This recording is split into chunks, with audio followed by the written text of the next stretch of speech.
Hi everyone, welcome to the Boys Club. I'm Clarke Wolfe. I'm Holly Payne. And this is our show where we tell you movies that you need to see. It is cleverly titled, You Should See. So today is a recommendation from Miss Holly Payne. Yeah. Do you want to tell them about it? It is 2000s, I think it was 2000, the year 2000. Let's double check the year here.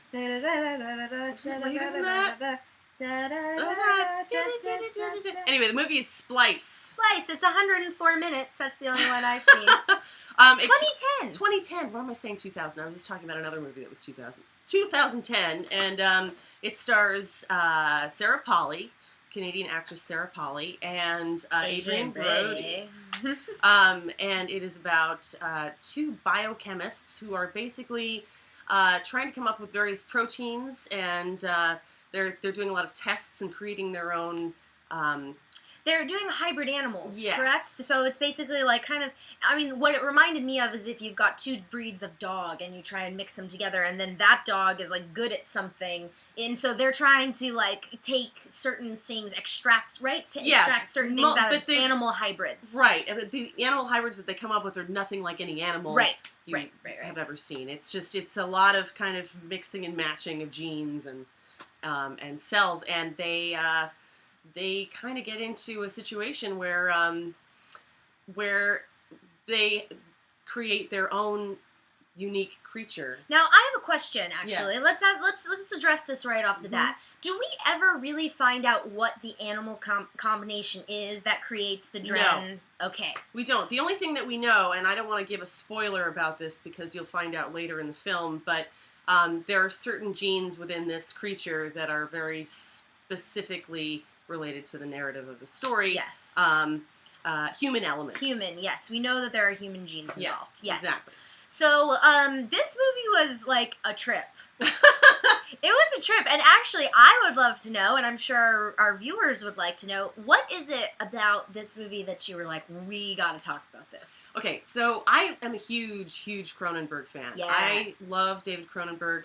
I can't say I love his more recent stuff. I loved Eastern Promises, but I really liked his like visceral body horror. Yes, body horror stuff. And this is one of those films that I hadn't seen anything like it that kind of had that kind of Cronenbergian, visceral, creepy element to it. Because one of the things that I love about Cronenberg is that above and beyond his horror, he does psychological thriller really well. Definitely. And I feel like this is definitely one of those films that incorporates not just science fiction, but it's sci-fi horror, psychological thriller.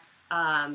It's a lot of genre blending. Romantic drama. It's definitely a melodrama. There's definitely a romantic story going on. Yeah. And this was also funded by, this is part of the Canadian, like, this is a Canadian film. Yeah. This is made kind of in association. And it has that in Cronenberg. There you go. Exactly. That's what it reminded me of. Yeah. It's Canadians still, I can't figure them out. I mean, I love Canadians. But I still can't figure out the sensibility here because they do horror unlike anyone else. You know, and it really does get under your skin, but it gets into your head too. It's like a really cool blend of French horror and American horror. Maybe that's kind of how I would sum up. Yeah, with horror. The real kind of like nice personality of a Canadian. But so the reason I really wanted Clarke to see this was because it's a departure from a lot of other kinds of horror films, and also it really does. The acting in this movie is really, really solid. I think it's really good. Is. And I think that's one of the things that carries the film in many ways. Whereas there are certain parts where you might be like, oh, that's not that plausible. The actors themselves, Sarah Polley and Adrien Brody, do such an amazing job. And I really believed that they were there. I really believed that they were there in this world, you know, as these scientists. Yeah. I didn't have any trouble being like, oh, that's an actor playing this role. Right. I really believed they were a couple. Yeah. You know, they had great chemistry. From the beginning. From the very beginning of the film, you just feel like they're a couple that's settled in with each other. Yes, they're very comfortable with each other. They seemed like scientific people. They seemed fairly rational, but also not like stoic or icy like sometimes doctors or medical professionals could be. They seemed like cool hipster doctors, which was neat. Yeah, like you want to have a beer with these scientists. Yeah. But one of the things I was going to say too is that because this couple element that's established so well so early on, you're kind of thrown into more than just the science fiction of what they're working on, but the relationship that they have with each other. And because they have this relationship with science as well as with each other, their investment is both within the relationship and the projects that the scientific research that they're working on. And they both have this, well, I would say Sarah Polley's character, Elsa, has this really intense ambition as far as science goes, and she wants to push the envelope as far as she can push it. She's definitely the creator. If we're talking about, if you want to use the age-old analogy of the Dr. Frankenstein situation and cobbling together a new creature or a new life form, I think she is definitely the Dr. Frankenstein in this scenario. Yeah, she and is the fact one that she's a woman is very fascinating. Well, and obviously, if you've seen the trailer or if you've seen the movie cover, you can see what the creature looks like. Kind of human. Kind of not. Kind of not. Yeah. But, you know, I think the idea of having the main protagonist be the female scientist, you know, obviously this creature that Dren is her name, obviously. Also key that she's a female as well. Absolutely. Very important. The idea that Dren is, you know, grows. She doesn't start out looking like a human woman or a human, you know, she starts out smaller. And so the dynamic between the creator and the creation is familial in a way, but also very removed as well. Exactly. Which I think is interesting because I think it's also this really fun analogy or allegory for, you know, for sometimes having a child that you don't necessarily click with.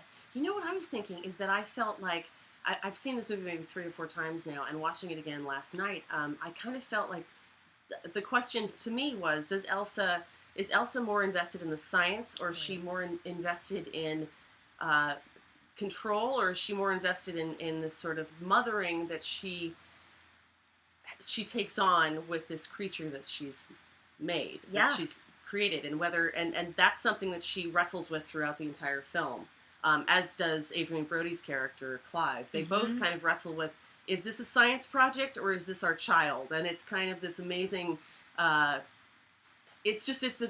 they don't know. They ask a lot of questions, and I like that about this movie too. And in no way spoiling anything, but there are a lot of questions that maybe don't have explicit answers in this movie, which I think is okay. And I think that's what good genre does. Yeah, it asks you, it poses questions, it can give you hints at its own opinion and messaging. But at the end of the day, you're sort of left to bring to the table what you bring to the table. Absolutely, and I think there's another thing too about this film, which is really cool, is that the company they work for is, you know, it's another sort of indictment of, you know, big pharma, and the fact that the powers that be, this big pharmaceutical company, they want something specific from these 2 biochemists that they're not getting, and there are moral questions. Obviously, they don't want to start cloning people or cloning other creatures, right? But you know, it's kind of fighting the big brother aspect, to a fault. Well, and when corporations or money are invested in scientific research or scientific development, does it always have the best interest at heart? Right, and no. No is the answer. I think that's the general consensus. But neither do the scientists, as we kind of come to realize. Because human emotions have become involved. Yeah. And that is always a tricky and slippery slope. Yes, exactly. One of the things I really liked about this film, too, is just the look of the whole film. Yeah. The makeup is really cool. The creature is really cool looking. Again, it's kind of that Cronenbergian mass of meat that moves, and it's nothing that's super defined. You know, you can't, there's a reason you can't place what this creature is, right. You know? And it's unsettling that way, which I like. Now, I would like to draw a comparison here, which I mentioned to Holly, and I don't believe you've seen the movie that I compared it to. But Splice feels a lot to me like Orphan. Oh, yeah. No, I haven't seen that one. Okay. Now, I will give Splice more credit than Orphan, because Orphan is goofy. Orphan is ridiculous. It is one of my favorite awesomely bad movies ever. Splice is not that. Splice is not bad at all. Yeah. Splice is very good. But when it comes to family dynamics working within horror and sci-fi, I think these two are cousins. Oh, okay. I think these two are distant cousins. Interesting. And, you know, without saying exactly what happens, Adrien Brody... No spoilers. In Splice, Adrien Brody does something that I felt was ridiculous. And, but yet, for some reason, it is a device that I see also in Orphan. Okay. It appears in Orphan as well. And I just, you know, that is, it's not a criticism, but it was the one big question mark for me is where do you think these characters lose their mind enough to make crazy decisions with... You know what's interesting? Yes. Okay, so this is the third or fourth time I've seen it. And I had a different take on this film this time, Splice, than I did previously. I was in your camp before. I know the plot point you're talking about. And you will know it too if you've seen it. Instantly, it's pretty clear what we're talking about, but if you haven't seen it. But I felt like this time the moral ambiguity of both of the main characters, Elsa and Clive, is so... It's so ambiguous that she's done really wrong things. He ends up doing really wrong things.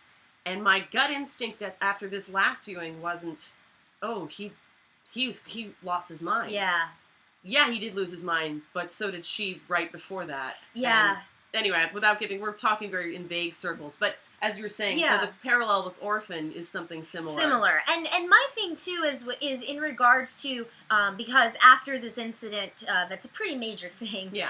In Splice happens, you know, Elsa and Clive have a conversation. Right. And he sort of says to her what you just said. He kind of says, "Look, you know, you're not innocent here either." Yeah. And she really owns that. She's horrified at herself. Yeah. And perhaps it's because I only saw it the once, but when I was watching the movie, I kind of was really like, no, I'm sorry. You did the unthinkable act. Yes, right? Yes, Clive, you have done something that I cannot in any way in my mind justify.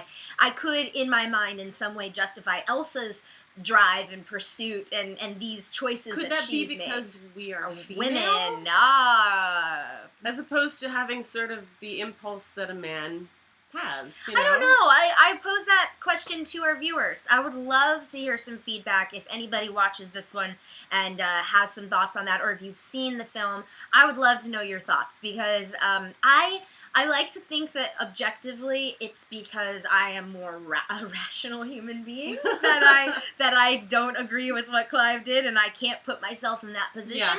But who knows? Maybe it is also because I am a lady. You know, something else too about Elsa's character is that, you know, talking about her moral ambiguity, she kind of vacillates between Dren being her child and being sort of more of a pet. Right. She hasn't defined that for herself yet. And I think that that's a big reason she ends up doing some of the unthinkable things that she does, because it's blurry. Those lines are blurry, and she wants to have the control of a scientist. She would like to have, and I think she genuinely has the emotion of a mother, and, and the caretaking instinct. But when it comes to, this subject is not doing what I expected it to do, and what I've been telling it to do, now I have to teach it a lesson. Yeah. I have to, so it's really, it's all levels of that are going on in this film. You know, it's funny that you say that because I was at a dinner last night where there was a newborn baby. This baby is 4 months old. Now, I have a dog. Did it have a tail with a big spike in it? It didn't have a tail yet, but you never know. But I found myself kind of watching the way that her new parents, because this was their first child and and the baby's 4 months old, I found myself watching the way they interact with her and the way they talk with her and the way they care for her and thinking to myself, yeah, that's like how I am with my dog. Except that's a person. Yeah. And so thinking about Splice and thinking about the behavior, the way that Elsa treats Dren, I really did find, I agree with you 100%. I don't think that she as her character really knew She's not a mother yet. Yeah. She's learning she's learning her role, but she's not a good parent. Well, and it's so frustrating too if you have at the very least, if you have an animal that disobeys you, and you go, why did you do that? But you can't rationalize. Yeah. You can't, and just the same way you can't rationalize with an infant. Right. You can't explain to an infant what it did wrong, and you can't explain to an animal. Yeah. And it's also like, there's those people who have tigers. Oh, they're babies and they're so cute. Evil. And then they turn into or monkeys, chimpanzees or something. They turn into big predators. Yeah. And they don't magically they don't listen to you anymore. And you go, well, that's because it's an animal. Yeah, and it's anthropomorphizing. Yes. And it's not, what these creatures are. They're not human. You're throwing the human element on them. Yes. So you're assigning. Yeah. You're projecting onto this thing something that you want it to be. And that's a great interesting point. too, because in the film they talk about imprinting and how the creatures, these creatures that these two scientists are creating, have this imprinting that they do, so that they sort of come to get to know each other and they bond. And that's like the first bond is the imprint. And Elsa imprints with Dren, without giving too much away. She imprints with her, and there's that scene of, okay, this is their bonding moment.